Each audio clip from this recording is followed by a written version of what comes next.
1925 में एक डॉक्टर ने एक ऑर्गेनाइजेशन बनाया जिसका एम था हिंदू सोसाइटी को ब्रिटिश अट्रॉसिटीज के अगेंस्ट तैयार करना। उस टाइम पर किसी ने भी नहीं सोचा था कि ये छोटा सा ऑर्गेनाइजेशन आगे चलकर वर्ल्ड का सबसे बड़ा नॉन गवर्नमेंट ऑर्गेनाइजेशन बन जाएगा।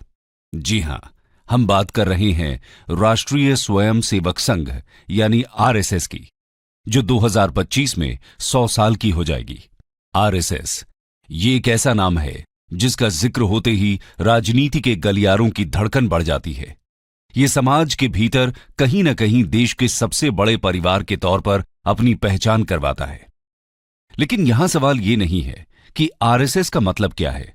सवाल ये है कि आरएसएस क्या एक सामाजिक संगठन है या फिर राजनीतिक?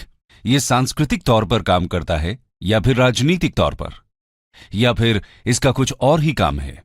तो चलिए जरा पीछे चलते हैं, कुछ इतिहास के पन्नों को टटोल लेते हैं और जानते हैं आरएसएस का इतिहास क्या है और इसे क्यों बनाया गया। साथ ही ये भी कि आज इसका जिक्र करना इतना इंपॉर्टेंट क्यों है। आइए शुरू करते हैं। हिस्ट्री ऑफ राष्ट्रीय स्वयं सेवक संघ आरएसएस। साल 1907। ये वो दौर था जब बंगाल में आजादी के संघर्ष के लिए क्रांतिकारियों ने अनुशीलन समिति के नाम से एक क्रांतिकारी संगठन खड़ा किया। नागपुर से डॉक्टर की पढ़ाई करने आए केशवराम बलराम हेडगेवार भी इस संगठन का हिस्सा बने और जेल भी गए। दादा भाई नौरोजी ने उस वक्त गर्म सोच के नायक लोकमान्य बाल गंगाधर तिलक को कांग्रेस में वो अपने कार्यक्रम में यूज करता है। इसी वजह से उसके ऑफिस पर तिरंगा नहीं फहराया जाता। अक्सर इस वजह से आरएसएस कंट्रोवर्सी में फंसता रहता है। आरएसएस सबसे ऊपर भगवा ध्वज को मानता है।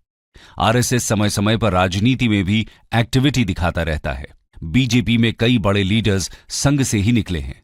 अब चाहे वो लेट श्री अटल बिहारी वाजपेयी हों, लाल कृष्ण आडवाणी हों, हमारे होम मिनिस्टर अमित शाह हों या फिर देश के पीएम नरेंद्र मोदी। इसीलिए इनके कार्यों में संघ की आइडियोलॉजी की छाप देखना कोई हैरानी की बात नहीं कही जा सकती। कंक्लूजन। तो दोस्तों, एक कमरे से स्टार्ट हुआ यह संघ आज पूरे भारत में ही नहीं बल्कि पूरी दुनिया में फैला हुआ है। आज आरएसएस 97 इयर्स का हो चुका है।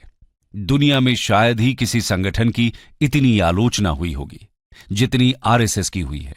लेकिन इसके बावजूद आरएसएस आज भी अपने विचारों को लेकर डिटरमिन्ड है और अपने मोटो को लेकर आगे बढ़ रहा है। आज आरएसएस की पॉपुलैरिटी इतनी ज्यादा है कि आप भारत के किसी भी कोने में हो, आपको इसके होने का एहसास हो ही जाएगा। स्टडी IQ IAS, अब तैयारी हुई अफोर्डेबल।